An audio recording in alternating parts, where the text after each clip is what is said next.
ఏదైనా ఒక కార్యక్రమం అయినా సరే, ఏదైనా ఒక అకాడమీ స్థాపించాలంటే దానికి తప్పనిసరి కూడా ఏ ఒకరి వల్ల సాధ్యమయ్యే పని కాదు. అంటే మన ప్రసాద్ గారికి ఒక విధంగా రాధిక గారు కూడా, అంటే రాధిక గారు కూడా ఇందులో భాగస్వామిగా ఎందుకున్నారని తెలుసుకునే ముందు రాధిక గారికి సంబంధించి వాళ్ళ పిల్లలు ఈ ఇన్స్టిట్యూట్లో జాయిన్ అవ్వడం జరిగింది. ఆ ఇన్స్టిట్యూట్లో జాయిన్ అయిన తర్వాత వాళ్ళ పిల్లలు సాధించిన ప్రగతిని దృష్టిలో పెట్టుకుని ఆమె ఏదైతే ఉందో మన రాక్ డ్యాన్స్ అండ్ యోగా అకాడమీలో ఆమె కూడా ఒక భాగస్వామిగా చేరడం అయింది. అయితే చేరిన తర్వాత అంటే ఆమెకున్న ఫీలింగ్స్ ఏంటి, అది ఎందుకు వాళ్ళ పిల్లల్ని జాయిన్ చేశారు, అదేవిధంగా ఎందుకు ఆమె భాగస్వామిగా ఇందులో చేరారు అనేది రాధిక గారు మన దగ్గర ఉన్నారు. రాధిక గారిని అడిగి తెలుసుకునే ప్రయత్నం చేద్దాం.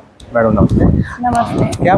एक्चुअली मैं अपने बच्चों को देखती थी स्कूल से आने के बाद में, उनका जो फ्री टाइम होता था तो वो ढूंढते बच्चे, क्योंकि स्कूल जाते टायर्ड होके आते, स्टडी लोड रहता है, तो रिलैक्सेशन के लिए वो ढूंढते हैं, फिर टीवी मोबाइल ये सब यूज़ करते हैं या फिर बाहर जाकर खेलना। अगर एक्टिविटी अच्छी है तो कोई बात नहीं, पर हमें नहीं पता वो किस ग्रुप में जा रहे हैं, क्या बात कर रहे हैं। तो मैंने काफ़ी सर्च किया था काकीनाडा में, फिर मुझे सर के बारे में पता चला तो मैं गई। प्लेस नो डाउट इतना अच्छा नहीं था, बट सर का जो योगा को लेकर जो कोचिंग का पैटर्न था वो मुझे बहुत अच्छा लगा। स्टिक की जगह पे स्टिक रहते थे और बहुत अच्छे से गाइड करते थे। और योगा आज के लिए बहुत ज़रूरी है। मतलब सबको लगता है कि बाहर की ग्रोथ ही इम्पोर्टेंट है, कि खाना खिला दिया तो हो गया, स्कूल भेज दिया तो हो गया, पर इनर ग्रोथ का क्या? इनर ग्रोथ को कोई फोकस नहीं करता। आज बच्चा सुबह से लेकर शाम तक जाता है, स्टडी के लिए इतना लोड होता है, एग्जाम का लोड होता है, फिर घर पर आता है तो हम उसको फिर ट्यूशन के लिए वापस होमवर्क के लिए प्रेशर करते हैं, बट उसको रिलैक्स तो कभी मिलता ही नहीं है।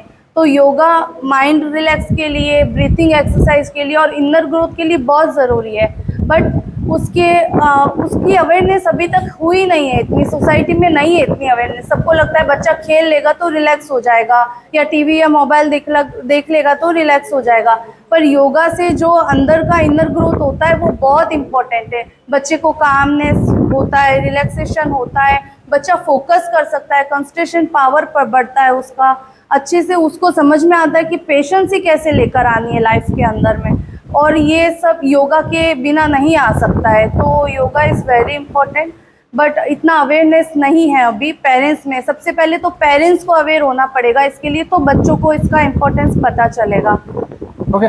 ये तो बहुत ही अच्छा है गवर्नमेंट का, जो मतलब हमारे योगा के लिए जो उन्होंने लिया है, अवेयरनेस करने के लिए लिया है, तो हम सभी को इससे जुड़ना चाहिए और हमको एक दूसरे को इसके बारे में इसकी इम्पोर्टेंस बताना चाहिए कि कितना मतलब हेल्थ इशू को तो हम आजकल गिनते ही नहीं है।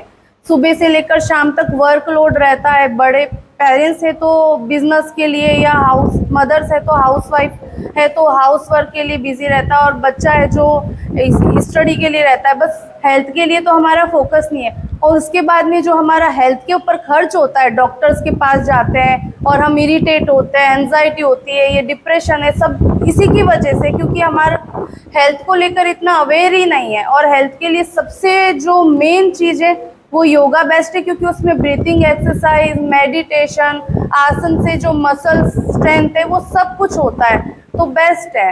वो बच्चों के लिए वो सेलफोन के लिए आप बताया, और बच्चों ने स्कूल से आने के बाद वो सेलफोन के लिए खेल रहे हैं, लेकिन योगा नहीं है, फिजिकल एक्टिविटीज नहीं है। अंदर में वो माता पिता भी सेम से रहते हैं, वो भी वो सेलफोन से रहते हैं, इसके लिए क्या बोल सकते हैं आप? इसके लिए मैं यही कहना चाहूँगी कि आप अपने बच्चों को जो भी सिखाना चाहते हैं ना, तो सबसे पहले आप खुद से शुरुआत करिए। जब आप खुद अप्लाई करेंगे, खुद वो रूटीन में आएंगे ना, तो बच्चा आपको देखकर अपने आप सीखेगा और अपने आप उसको भी वो चीज़ का इम्पोर्टेंस होगा, क्योंकि बच्चा बोलने से कम देखने से ज़्यादा सीखता है। तो जैसा हम उसको दिखाएंगे ना, वो वैसा अब्जॉर्व करेगा। आपको बच्चों के लिए अकेडमी के ज्वाइन करने से आपको क्या योगा के लिए उसका आपको मालूम है, आपको पेरेंट्स के लिए क्या मैसेज देता है? मैं पेरेंट्स को यही मैसेज देना चाहूँगी कि आप थोड़ा अपने डेली कामों को छोड़कर बच्चों पे फोकस करिए थोड़ा, और आप बच्चों को जो भी बताना चाहते हैं ना, आप खुद के द्वारा उनको प्रैक्टिकली कर बता सकते हैं। आप कुछ भी उनको बोलेंगे, क्योंकि बच्चा सुनता कम में देखता ज़्यादा, इसलिए आप उनको हेल्थ के लिए, न्यूट्रिशन के लिए गाइड करिए, ताकि कल को आने वाले टाइम में बाहर का फूड क्वालिटी इतना अच्छा है नहीं, हेल्थ जो हमारा दिनचर्या है वो भी इतना अच्छा है नहीं, तो आपको बहुत ज़रूरी है बच्चों को गाइड करना, और उसके लिए आपको पहले सीखना पड़ेगा। आप जब तक नहीं इसके बारे में अवेयरनेस लेंगे, इम्पोर्टेंस नहीं समझेंगे, कुछ नॉलेज थोड़ी बहुत नहीं लेंगे तो आप अपने बच्चों को लॉजिकली नहीं समझा पाएंगे, और बच्चों को लॉजिक पहले चाहिए होता है। कुछ भी करने के लिए बच्चों को पहले तो लॉजिक ही पूछते हैं ना, ऐसा क्यों, किस लिए करना है, तो आपके पास उनके आंसर्स होने चाहिए कि आप उनको लॉजिक वाइज समझा पाओ।